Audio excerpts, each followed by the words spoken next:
ಸೀತಾರಾಮನ್ ಅವರು ನಿರ್ಮಲಾ ಸೀತಾರಾಮನ್ ಅವರು press meet ಮಾಡಿ ರಾಜ್ಯಕ್ಕೆ ಯಾವುದೇ ರೀತಿಯಂತ ಅನ್ಯಾಯ ಮಾಡಿಲ್ಲ, ಸೊ ಎಲ್ಲವನ್ನೂ ಸಹ ಕೊಟ್ಟಿದ್ದೇವೆ ಅಂತ ಮಾಹಿತಿಯನ್ನು ಕೊಡುವ ಕೆಲಸ ಮಾಡಿದ್ದಾರೆ.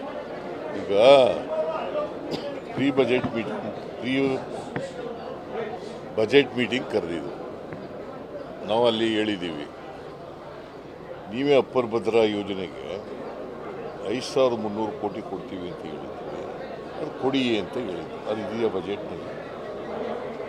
ಅವ್ರ ಬಜೆಟ್ನಲ್ಲಿ ಇದೆಯೇನ್ರಿ? ಬೇರೆ ಬೇರೆ ವಿಚಾರ ಅದಿಲ್ಲ ಅಪ್ಪರ್ ಭದ್ರಾದ ಇದೆಯಾ? ಇಲ್ಲ ಅಂದರೆ ಕೊಡಲಿಲ್ಲ. ಆಮೇಲೆ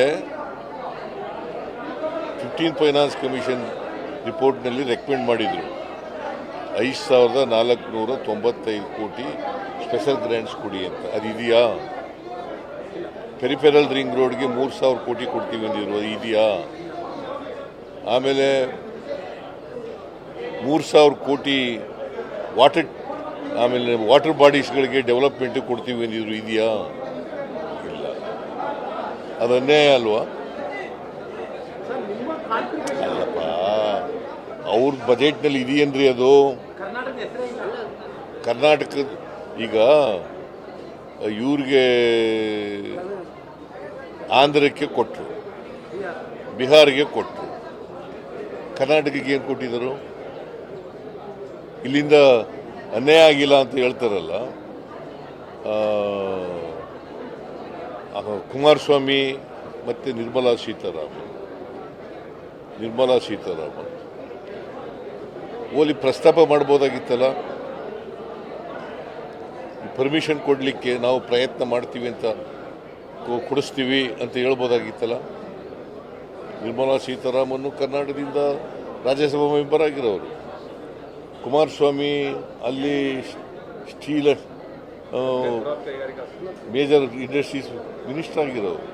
ಏನಾದ್ರು ಇದೆಯಾ? ಓಲಿ ಮಂಡ್ಯ ಕ್ಷೇತ್ರಕ್ಕೆ, ಅವ್ರ ಕ್ಷೇತ್ರಕ್ಕೆ ಯಾವ್ದಾದ್ರು ಹೊಸ ಇಂಡಸ್ಟ್ರಿ ಬಂದಿದೆಯಾ?